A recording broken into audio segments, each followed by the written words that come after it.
नमस्कार, अपना उत्तराखंड देख रहे हैं आपके साथ मैं हूं नलिनी पांडे। सबसे पहले बड़ी खबर आपको बता देंगे, सीबीआई ने पूर्व आईएफएस के हरिद्वार स्थित घर पर छापेमार कार्रवाई की है। बताया जा रहा है कि घंटों चली छापेमारी में सीबीआई ने कई अहम दस्तावेज बरामद किए हैं।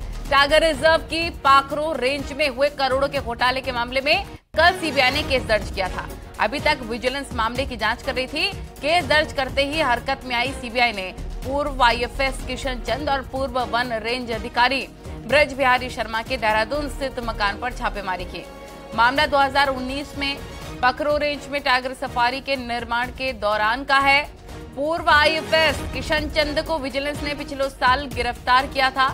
फिलहाल किशन चंद जमानत पर बाहर चल रहे थे। आने वाले वक्त में मामला एक बार फिर से सियासी रूप ले सकता है।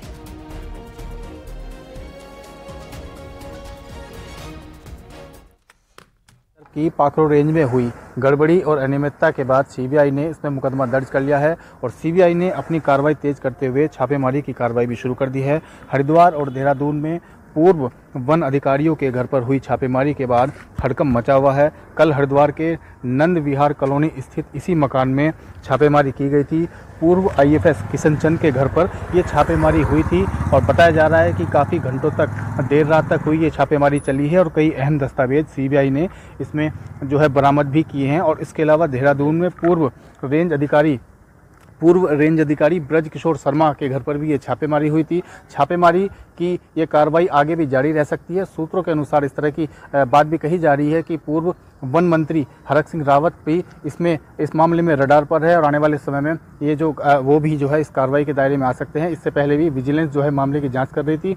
पूर्व आईएफएस किशन चंद को विजिलेंस ने गिरफ्तार किया था पिछले साल और अभी वो जमानत पर बाहर चल रहे थे। तो आने वाले समय में ये मामला सियासी रूप से बहुत ज़्यादा चर्चा में रह सकता है। न्यूज़ 18 पुलकित शुक्ला, हरिद्वार। देहरादून से बड़ी खबर आ रखी है, जहां मसूरी विधानसभा के दानियों का डांडा में पीडब्ल्यूडी ने प्राइवेट जमीन पर बना दी सड़क। गांव वालों ने पीडब्ल्यूडी पर उठाया सवाल और पीडब्ल्यूडी पर बिना मुआवजा दिए सड़क बनाने का आरोप लगाया। सूचना आयोग के आदेश में खुलासा हुआ है कि नगर निगम और पीडब्ल्यूडी के बीच गलत एमओयू हुआ है और बिना नगर निगम की जमीन के एमओयू साइन हो गया।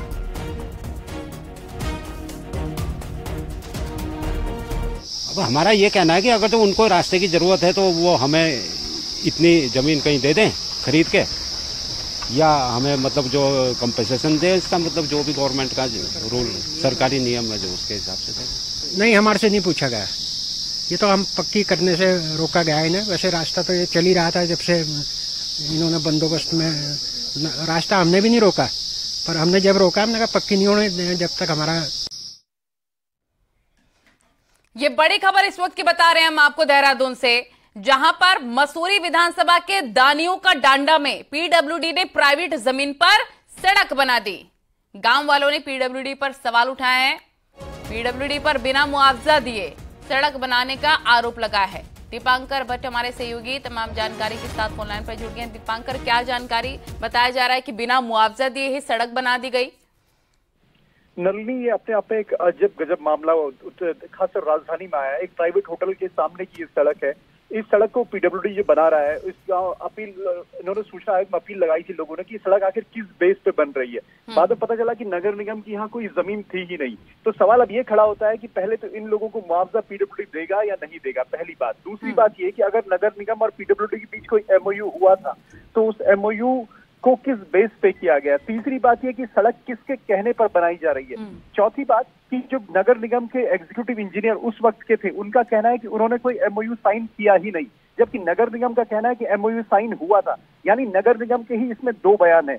अब पीडब्ल्यूडी के अधिकारियों से सवाल पूछा गया है कि ये सड़क आखिर किसके कहने पर बनाई जा रही है। तो आप देखते हैं कि गांव में कई जगह सड़कें बन नहीं रही हैं और देहरादून राजधानी में एक प्राइवेट होटल के सामने एक सड़क बनाई जा रही है और वो किसी को नहीं पता कि सड़क कौन बना रहा है। और ये भी गांव वालों की शिकायत है कि अभी भी इस सड़क पर काम चल रहा है और पीडब्ल्यूडी काम कर रहा है। तो सवाल है कि ये काम करवा कौन रहा है। तो सरकारी पैसे की बर्बादी, 420 धोखाधड़ी, और अगर इसकी ठीक से जांच हुई तो जाहिर तौर पर जिस तरह से मामला खुल के सामने आ रहा है, कई अधिकारी इसमें जेल जा सकते हैं। और क्या ये सड़क लोगों के किसी काम की भी नहीं है? क्या यही वजह है कि लोग इस पर सवाल भी उठा रहे हैं? बिल्कुल, क्योंकि गांव वालों का कहना है कि ये सड़क जो बनाई जा रही है ये कहाँ के लिए बनाई जा रही है, क्योंकि आगे कोई आबादी क्षेत्र नहीं है, कोई भीड़ भाड़ वाला इलाका नहीं है। सबसे बड़ा सवाल ये खड़ा होता है नलिनी की कोई भी सड़क जब बनाई जाती है तो उसका प्रपोजल तैयार किया जाता है। प्रपोजल किसने तैयार किया गया, ये सूचना आयोग ने पूछा है। दूसरी तरफ जो अनूप भटनागर है, उस वक्त के एग्जीक्यूटिव इंजीनियर नगर निगम के, उनका कहना है कि मैंने एमओयू साइन नहीं किया। और नगर निगम का कहना है क्या आपको भी लगता है, क्या लगता है इसमें भ्रष्टाचार की बू आती हुई नजर आ रही है? क्या किस तरह से पैसों को खपाने की कोशिश की गई है, क्या लगता है? बिल्कुल, सूचना आयोग ने जिस तरीके से अब जवाब मांगा है नगर निगम का पीडब्ल्यूडी से कि आप ये सड़क किसके कहने पर बना रहे हैं, कहाँ के लिए बनाई जा रही है, तो जाहिर तौर पर जिस तरह डॉक्यूमेंट्स में सारी बातें खुल के सामने आई है, कहीं ना कहीं बहुत बड़ी गड़बड़ी है, फर्जीवाड़ा है। और अब यहाँ पर कांग्रेस भी सवाल खड़े कर रही है कि इसकी एक गंभीर जांच होनी चाहिए और जिन अधिकारियों के कहने पर सड़क बनाई जा रही है, किसने ये प्रपोजल तैयार किया, नगर निगम पीडब्ल्यूडी की भूमिका की जांच होनी चाहिए। ये सियासी मुद्दा भी बन सकता नहीं। तो बहुत शुक्रिया आपका तमाम जानकारी साझा करने के लिए। और देहरादून से बड़ी खबर आ रही है, जहां पर दिसंबर में देहरादून में होने वाले ग्लोबल इन्वेस्टर्स समिट को लेकर सीएम धामी कल से दूसरे विदेश दौरे पर रवाना हो जाएंगे। कल सीएम पुष्कर सिंह धामी यूएई जाएंगे, जहां 16 अक्टूबर को दुबई में इन्वेस्टर्स समिट को लेकर रोड शो तक का आयोजन किया जाएगा। और इसके बाद 17 अक्टूबर को आबू धाबी में सीएम धामी रोड शो करेंगे। इस रोड शो में सीएम अलग अलग क्षेत्रों के कारोबारियों के साथ मीटिंग भी करेंगे और साथ ही साथ ग्लोबल इन्वेस्टर समिट के लिए कारोबारियों को आमंत्रित भी करेंगे।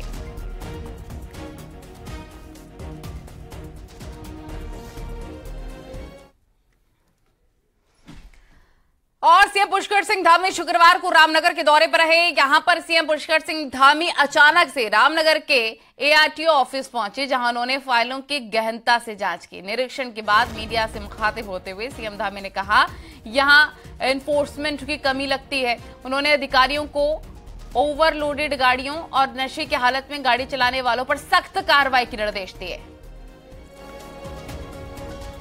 जनता के काम है। हमारी सरकार का सरलीकरण, समाधान, निस्तारण और लोगों की संतुष्टि, इस भाव के साथ सरकार काम कर रही है। उसी के तहत मैं आज यहाँ का एआरटीओ कार्यालय देखने आया था कि यहाँ पर कितनी पेंडेंसी है, इन्फोर्समेंट का काम किस तरीके से हो रहा है। और ये हमारा एक टूरिज्म का भी बड़ा केंद्र है रामनगर। इसके आसपास से गुजरने वाले लोगों का कोई नशे की हालत में, अन्य स्थितियों में, क्या वाहनों पर ओवरलोडिंग की स्थिति है, उन सभी को देखा है यहाँ पर और उनको निर्देश दिए हैं कि इन्फोर्समेंट की स्थिति को बढ़ाया जाए।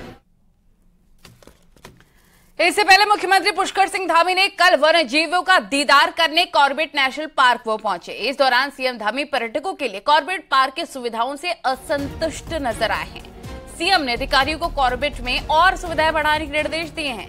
सीएम पुष्कर सिंह धामी ने कहा, विश्व स्तरीय इस नेशनल पार्क में अभी बहुत कुछ करने की गुंजाइश है।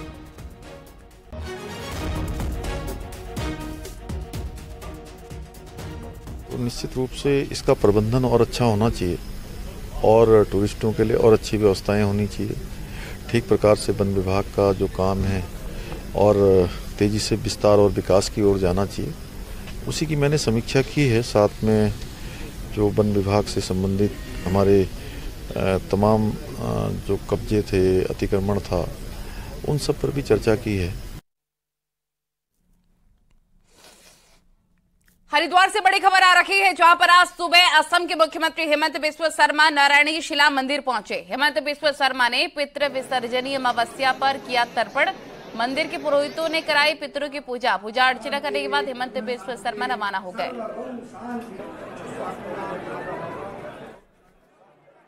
मैंने हर साल यहाँ आने का कोशिश करता हूँ नारायण शिला में। लास्ट टाइम तो मैं आ नहीं सका, इस बार भी आके अमावस्या का तिथि में सारे पितरों का पूजा किया। यह हमारा सनातन का परंपरा है और यह परंपरा को निर्वहन करते हुए हमें अपार आशीर्वाद मिलता है। बहुत अच्छा लगता है और मैं जैसे आपको बोला, मैं हर साल यहाँ आने का कोशिश करता हूँ। आज भी आए आप, किस तरह पूजा हुई? अच्छा हुआ, सबने अच्छा से पूजा करवा दिया पंडित लोगों ने और मेरा भी मन को पवित्र जैसा महसूस हुआ। 1 नवंबर को निकाय चुनाव की तैयारियों के मुद्दे पर सरकार को हाईकोर्ट में जवाब देना है, लेकिन सवाल यह है कि क्या लोकसभा चुनाव के बीच निकाय चुनाव समय पर होंगे? हालांकि फिलहाल समय पर चुनाव होने की संभावना लगातार कम होती जा रही है। एक रिपोर्ट आपको दिखाते हैं।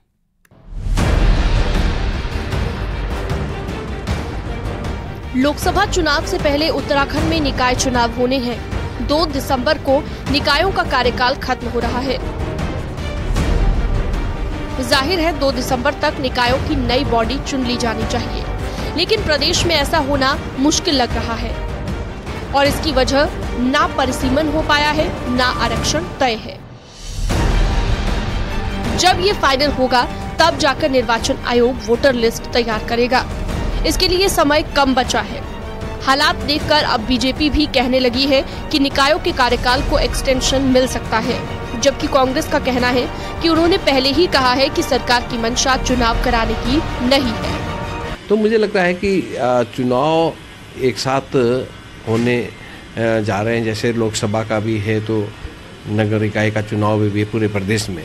तो इसमें हो सकता है कि अभी हाई कोर्ट से बातचीत करते हुए और अपना पक्ष सरकार रखेगी, ये शायद पीछे भी हो सकते हैं चुनाव। यानी कि संशय है।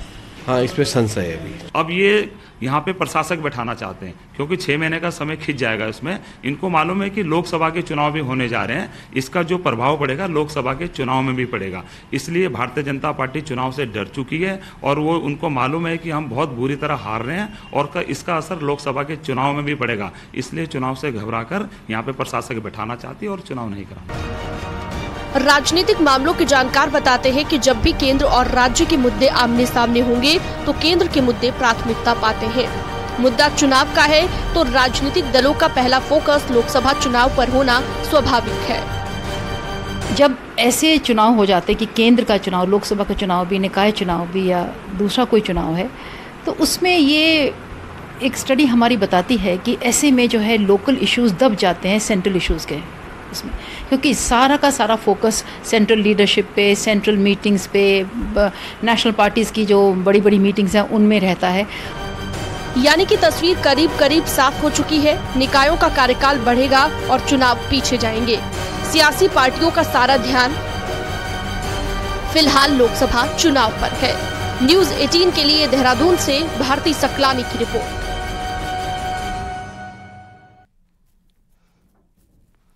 और अगली बड़ी खबर आपको बता दें, प्रधानमंत्री नरेंद्र मोदी केदारनाथ धाम के दौरे पर आ सकते हैं। सूत्रों के हवाले से ये बड़ी खबर है। पीएम मोदी एक बार फिर से केदारनाथ धाम आ सकते हैं। कपाट बंद होने के मौके पर पीएम मोदी केदारनाथ आ सकते हैं। इसके लिए प्रशासन तैयारियों में जुटा हुआ है।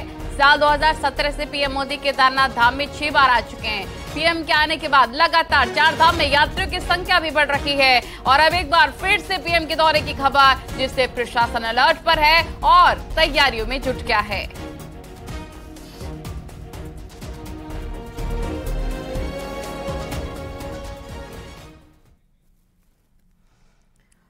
प्रधानमंत्री नरेंद्र मोदी पिथौरागढ़ से लोकसभा चुनाव की पिच सेट कर गए हैं, तो कांग्रेस का दिल्ली में 5 राज्यों की तैयारियों के साथ आगे की रणनीति बनाने का काम जारी है। पर उत्तराखंड में प्रधानमंत्री मोदी का काउंटर कौन कर पाएगा, ये सवाल अब उत्तराखंड कांग्रेस के नेताओं के सामने है।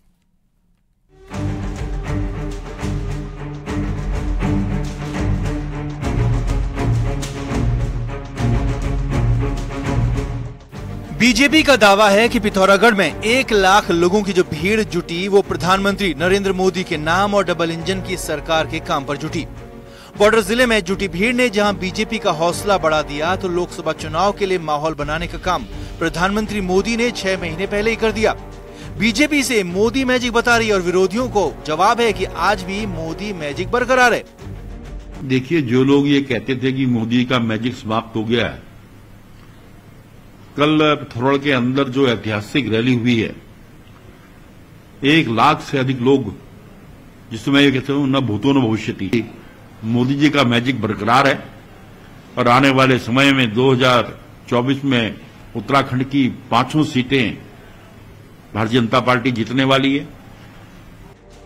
बीजेपी का काम प्रधानमंत्री नरेंद्र मोदी ने आसान कर दिया, पर 5 राज्यों में चुनाव के साथ दिल्ली में बैठकें कर रही कांग्रेस का क्या होगा? उत्तराखंड में प्रधानमंत्री मोदी का मुकाबला राहुल गांधी करेंगे और जनता बात सुनेगी, ये भरोसा कांग्रेस को है। पर पूर्व कांग्रेसी और अब बीजेपी विधायक किशोर उपाध्याय के मुताबिक देश और प्रदेश में कांग्रेस के चेहरे पिट चुके हैं। नहीं, हमारे तो राहुल गांधी के सामने कहीं नरेंद्र मोदी है ही नहीं। वो मोहब्बत कर रहा है, वो लोगों में गंगा जमनी तहजीब को मजबूत कराने की बात कर रहा है। जो हमारे अध्यापकों ने हमको सिखाया है, हिंदू मुस्लिम सिख ईसाई हम सब हैं भाई भाई, भारत की एकता की बात करता है। ये आदमी हिंदू मुस्लिम का नैरेटिव सेट करता है। ये व्यक्ति दिन में धूप में मोबाइल के फ्लैश जलाने की बात करके उत्तराखंड के बच्चों को बेवकूफ बनाने की बात करते हैं। और आप ऐसे लोगों के बारे में बातचीत कर रहे हो जो कहीं है ही नहीं, तो उन पर अपना समय और चैनल का समय जो है बर्बाद करने से कोई फायदा नहीं है। कांग्रेस पूरी भारत में कहीं नहीं है, उत्तराखंड में कहां से है उसने होना है। 2014 के बाद उत्तराखंड में हर चुनाव में प्रधानमंत्री नरेंद्र मोदी की रैलियां माहौल बनाने और बदलने में कामयाब रहे। ऐसे में लोकसभा चुनाव से 6 महीने पहले जनसभा में जुटी भीड़ ने लोकसभा चुनाव से पहले टेंशन जरूर बढ़ा दी है कि आखिर मोदी की चुनौती से निपटा कैसे जाए। देहरादून से न्यूज़ 18 के लिए दीपांकर भट्ट की रिपोर्ट। रुद्रप्रयाग के चौराहा क्षेत्र में गुलदार का आतंक लगातार बढ़ता जा रहा है। अब गुलदार बस्तियों के बीच भी घुसने लग गया है। कल रात की एक वायरल तस्वीर आप साफ देख सकते हैं इसमें कि गुलदार किसी जानवर का पीछा करते करते बस्ती के बीच आ गया। सामने पावर प्रोजेक्ट का चेक पोस्ट है, इसमें 2 गार्ड अंदर बैठे हुए थे। गुलदार को आते देखकर दोनों लोगों ने हल्ला शुरू कर दिया, जिसके बाद गुलदार वहां से भाग गया। आपको बताते कुछ दिन पहले इसी क्षेत्र में एक महिला को गुलदार ने निवाला बनाया था, जिसके बाद से इलाके में काफी दहशत है।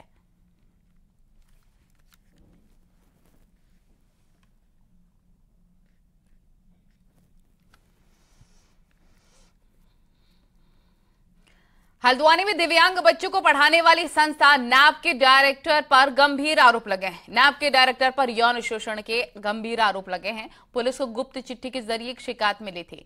पुलिस की टीम कई दिनों से मामले की जांच कर रही थी। आखिरकार शुरुआती जांच में शिकायत सही पाए जाने के बाद निदेशक श्याम धाकिने की गिरफ्तारी हुई है। निदेशक श्याम धानिक की गिरफ्तारी हुई है। धानिक पर 13 साल की बच्ची से यौन शोषण का आरोप लगा है। ये बड़ी खबर इस वक्त की अहम जानकारी आपको बता रहे हैं। हल्द्वानी में दिव्यांग बच्चों को पढ़ाने वाली संस्था नैप के डायरेक्टर पर ये गंभीर आरोप हैं। नैप के डायरेक्टर पर यौन शोषण के आरोप लगे हैं। पुलिस को गुप्त सूचना मिली थी। पुलिस की टीम कई दिनों से जांच भी कर रही थी और आखिरकार शुरुआती जांच में शिकायत सही पाए जाने पर निदेशक श्याम धानिक की गिरफ्तारी हो गई है। धानिक पर 13 साल की बच्ची से यौन शोषण का आरोप लगा है।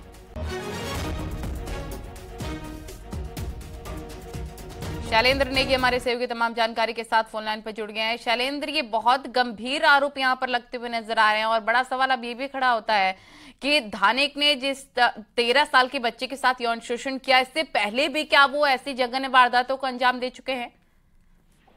देखिए, श्याम धानिक हल्द्वानी का एक बहुत ही प्रोमिनेंट नाम है और जो नैप संस्था है ये भी बहुत बड़ी प्रोमिनेंट संस्था है और ये दिव्यांगों के लिए जबरदस्त काम करती है। लेकिन जिस तरीके के आरोप श्याम धानिक पर लगे हैं, जो कि नैप के डायरेक्टर हैं, वो बेहद गंभीर आरोप हैं। लोगों को बिल्कुल विश्वास नहीं हो रहा है कि श्याम धानिक जो है वो इस तरीके का कृत्य कर सकते हैं। पुलिस ने देर रात उनकी गिरफ्तारी की है। 100 से ज्यादा बच्चे इस पूरी की पूरी नैप संस्था में पढ़ते हैं और ये ऐसे बच्चे हैं जो देख नहीं सकते, जो ब्लाइंड हैं पूरी तरीके से। तो ऐसे में इन बच्चों की तरफ से जो आरोप लगाए गए हैं, फिलहाल एक बच्ची का आरोप सामने आया है। एसएसपी नैनीताल को एक गुप्त चिट्ठी कुछ दिन पहले मिली थी जिसमें ये शिकायत की गई थी कि इस तरीके की हरकत श्याम धानिक लगातार कर रहे हैं। इसके बाद उन्होंने एसएसपी नैनीताल ने एक टीम का गठन किया और फिर लगातार श्याम धानिक की हरकतों को मॉनिटर किया गया, जिसके बाद जब मामले की पुष्टि हो गई एक तरीके से शुरुआती तौर पर कि बच्ची की शिकायत ठीक है, इस तरीके की हरकतें हो रही हैं नैप के अंदर, तो उसके बाद जो है श्याम धानिक को देर रात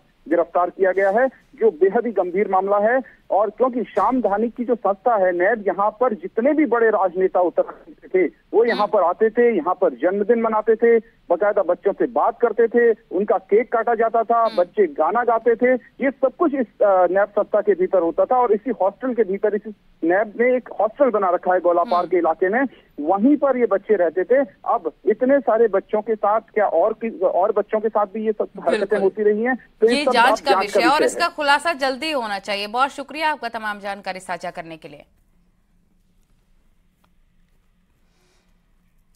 उत्तरकाशी गंगोत्री यात्रा रूट पर यात्रियों की सुविधा के लिए लगभग 17 वाटर एटीएम लगाए गए हैं, लेकिन अधिकांश वाटर एटीएम खराब पड़े हैं, जो कि शोपीस बनकर रह गए हैं। जिला मुख्यालय काशी विश्वनाथ मंदिर के समीप मुख्य चौराहे सहित अन्य जगहों पर लगे वाटर एटीएम भी खराब पड़े हैं, जिसकी वजह से चारधाम यात्रियों को मायूस होना पड़ रहा है। इस संबंध में जब जिम्मेदार अधिकारियों से पूछा गया तो बोला गया कि खराब पड़े वाटर एटीएमों को ठीक कराया जाएगा।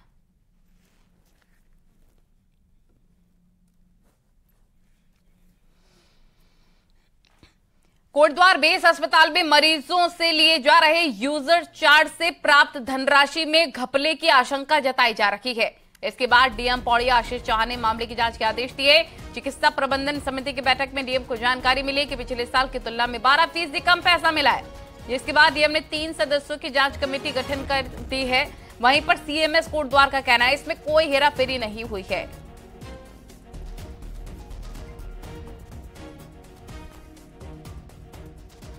लेकिन एक्चुअली ये गणित है, ये जो हमारे जो क्लरिकल स्टाफ है वो गणित की केवल विषय और कुछ नहीं है, उसमें थोड़ा बहुत गणित इधर उधर हो गया, गड़बड़ हो गया है, बाकी वो सब ठीक है।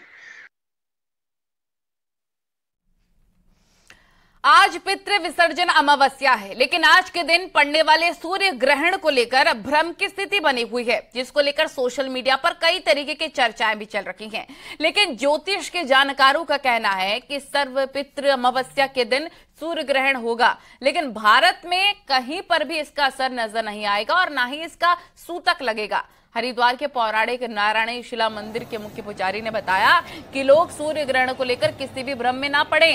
सर्व पितृ अमावस्या के दिन नियमित अपने पितरों का श्राद्ध कर्म करें।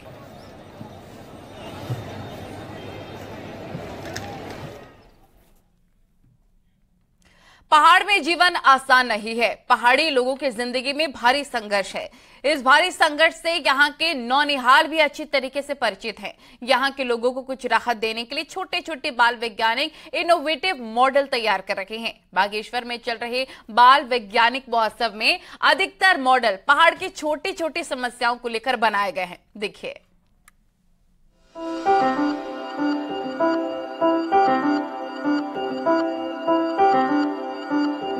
बाल विज्ञान महोत्सव में छात्रों के आइडियाज और मॉडल देख अधिकतर लोग हैरान थे। अधिकतर स्टूडेंट्स ने पहाड़ की रोजमर्रा की समस्याओं पर अपने मॉडल प्रस्तुत किए। पहाड़ की कई समस्या इन बाल वैज्ञानिकों के मॉडल में दिखी और मॉडल के साथ समस्या का समाधान भी इन बाल वैज्ञानिकों ने बताया। उनके जो हस्बैंड थे वो सड़क दुर्घटना पे उनकी डेथ हो चुकी थी, तो इस वजह से मैंने अपना ये मॉडल इसमें सोचा है। मेरे ख्याल से हमें मॉडल ज़्यादा दूर तक नहीं सोचना चाहिए, जो हमारे जीवन में हो रहा है उसी के बारे में हमने अपना मॉडल बनाना चाहिए। इस मॉडल से हमारे पहाड़ में बहुत बड़ी हेल्प होगी, जिससे हमें एक वो रहेगा कि हमारे खेतों में जंगली जानवर ना आ पाएंगे। पहाड़ के दूरस्थ क्षेत्रों के स्टूडेंट्स अब रोजमर्रा की समस्याओं का वैज्ञानिक समाधान खोज रहे हैं। बाल विज्ञान महोत्सव में इसकी झलक देखने को मिल रही है। इसके तहत स्टूडेंट्स जैविक खेती, स्वास्थ्य और स्वच्छता प्रबंधन, परिवहन के साथ संचार के क्षेत्रों में किए जाने वाले काम को सरल बनाने वाले यंत्रों को अपने प्रोजेक्ट के माध्यम से पेश कर रहे हैं। जानवरों से, जंगली जानवरों से हमें कैसे फसल को नुकसान पहुंचा रहे हैं, तो क्या अलार्मिंग सिस्टम हो सकता है, या स्वास्थ्य से संदर्भित या परिवहन से संदर्भित। उसमें इनोवेटिव आइडियाज जो बच्चों के हैं उन्होंने लिए हुए हैं, जैसे कि हमारे कृषि में ही है, हमारे पानी की बहुत समस्या रहती है, जो तालाब होता है, उपराव होता है, उसके हिसाब से हमको पानी की व्यवस्था करनी पड़ती है। पीएम मोदी पिछले दिनों देवभूमि के सीमांत जिलों में पहुंचे थे, जहां उन्होंने कहा कि आने वाला दशक उत्तराखंड का है। पहाड़ के नौनिहालों की मेहनत, सोच और आइडियाज देखकर लगता है कि प्रधानमंत्री की बातें जल्द ही साकार होने वाली हैं। न्यूज़ 18 के लिए बागेश्वर से सुष्मिता थापा की रिपोर्ट।